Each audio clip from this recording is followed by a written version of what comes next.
बिस्मिल्लाहिर्रहमानिर्रहीम। इसराइल फलस्तीन झगड़ा तब शुरू हुआ जब उस्मानिया सल्तनत खत्म हुई और उसकी सरजमीन के कई हिस्से बांट दिए गए।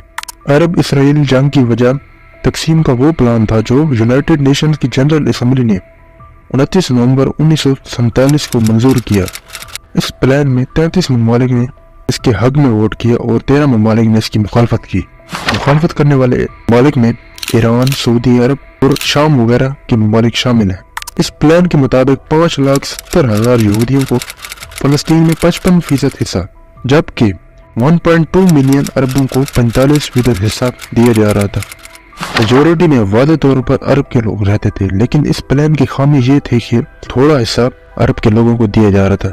2 रियासतें बनाकर उनकी ऐसी तकसीम की गई कि फलस्तीन के लोगों को अपनी रियासत में दाखिल होने के लिए इसराइल की सरजमीन से गुजरना पड़ता था। इसी वजह से अरबों ने इनकी शदीद मुखालफत की और साथ साथ जंग की तैयारी शुरू कर दी। उन्होंने इसराइल की इसलिए मुखालफत की क्योंकि जो यहूदी यहाँ पर आबाद हुए थे वो तो दूसरे इलाकों से हुए थे, कश्ती पर सवार होकर आबाद हुए थे, लेकिन जो अरबी लोग वहाँ पे रहते थे वो तो यहीं पे पैदा हुए थे। उन्होंने यूनाइटेड नेशन की इस प्लान को रिजेक्ट कर दिया।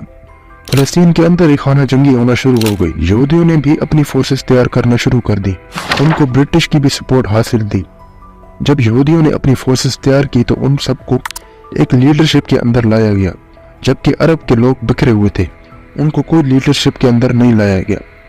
उस वक्त यहूदी ज्यादा ताकतवर नजर आ रहे थे।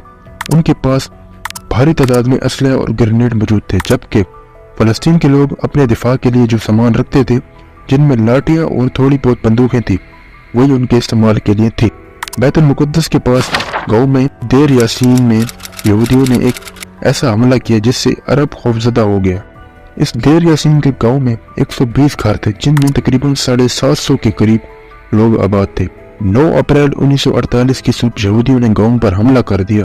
वो पहले घर में ग्रेनेड फेंकते और फिर बाद में हर घर में घुसकर अंधाधुंध फायरिंग करते और जब सब लोग मर जाते बारूद से घर को उड़ा देते। 120 सिविलियंस को कत्ल किया गया। बाद में यहूदियों ने यह बहाना लगाया कि देर यासीन में मिस्र और शाम के जंगजू मौजूद थे, इसी वजह से हमला किया। लेकिन जब भी इसराइल किसी पर चढ़ाई करना या हमला करना चाहता हो तो वो यही हरबा अपनाता है, जैसे कि अब हमास का बहाना लगाकर जेनोसाइड कर रहा है और सिविलियंस को टारगेट कर रहा है। अब इस हमले का जवाब देने की अरबों की बारी थी। यहूदी लीडर बेन गुरियोन ने अरबों से सुलह की कोशिश की। उन्होंने एक यहूदी लीडर गोल्डा मायर को जॉर्डन भेजा, जो कि बाद में एक इसराइल की वज़ीर-ए-आज़म भी रह चुकी थी। गोल्डा मायर अरब खातून का रूप धार कर किंग अब्दुल्ला से मुलाकात करती है और कहा कि मसले का पुरअमन हल निकाला जाए। लेकिन किंग अब्दुल्ला ने जवाब दिया, जो काम आपके लोगों ने देर यासीन में किया है उस पर अवाम भड़क उठी है। अगला फैसला सिर्फ जॉर्डन नहीं करेगा, बल्कि इसके साथ 4 और रियासतें शामिल होंगी, जिनमें शाम, लेबनान, इराक और मिस्र शामिल थे।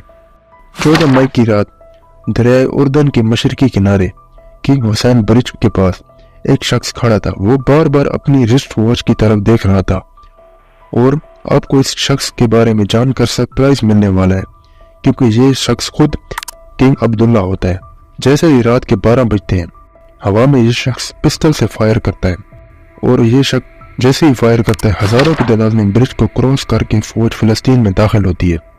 14 मई यहूदियों के लिए स्पेशल था, क्योंकि बरतानिया का कंट्रोल खत्म होना था और इसराइल की नज़र में ये उनका आज़ादी का दिन है। तेल अवीव में बेन गुरियोन लाइव स्पीच कर रहा था और अचानक अरबी धमाके शुरू करते हैं और अरबों का यह हमला मुकम्मल फलस्तीन पर कब्जा नहीं कर पाता। हालांकि इनके पास असला सही तादाद में थे, लेकिन इनमें कुछ सामान नाकारा था और फौज की तादाद 23,000 थी, जो कि मुकम्मल फलस्तीन पर कब्जा जमाने के लिए नाकाफी थी। 10,000 फौज जॉर्डन से थी, जो कि वेल ट्रेंड थी। बाकी दूसरे अरब ममालिक के सोल्जर वेल ट्रेंड भी नहीं थे, लेकिन जॉर्डन को यहाँ पर एक बड़ी कामयाबी भी मिली। आप जानते हैं कि 1917 से जेरूसलम अंग्रेजों के कब्जे में था। 15 मई को बरतानवी फौज शहर खाली कर गई। अब ये 2 हिस्सों में तकसीम हो चुका था। एक ईस्टर्न साइड ओल्ड सिटी, जहाँ पे बैतुल मुकद्दस मौजूद है, दूसरी वेस्टर्न जेरूसलम, जहाँ पे यहूदी आबाद हो गए थे। ईस्टर्न साइड के अरबों ने किंग अब्दुल्ला को यह पैगाम भेजा, यहूदी हम पर हमला करने वाले हैं। तो किंग अब्दुल्ला ने फौरी तौर पर अपनी फौज को ओल्ड सिटी में भेजा। उन्होंने मुख्तलिफ मकामात पर अपनी पोजीशन संभाल ली انہوں نے مغربی یروشلم اور تل ابیب کے درمیان ایک قلعے پر قبضہ کیا اور دن رات مغربی یروشلم پر بمباری کی۔ 15 مئی سے 31 مئی کے درمیان ہزار ہلاک زخمی فوجیوں کو ہاسپٹل لایا گیا۔ تل ابیب اور ویسٹ یروشلم کے درمیان قلعے پر یہودیوں نے بار بار حملہ کرنے کی کوشش کی، لیکن ہر بار ناکامی ملی۔ اولڈ سٹی میں بھی لڑائی شروع ہو گئی تھی۔ یہودیوں سے کچھ بزرگ سیز فائر کے لیے آ گئے اور سلنڈر کرنے کے لیے تیار ہو گئے۔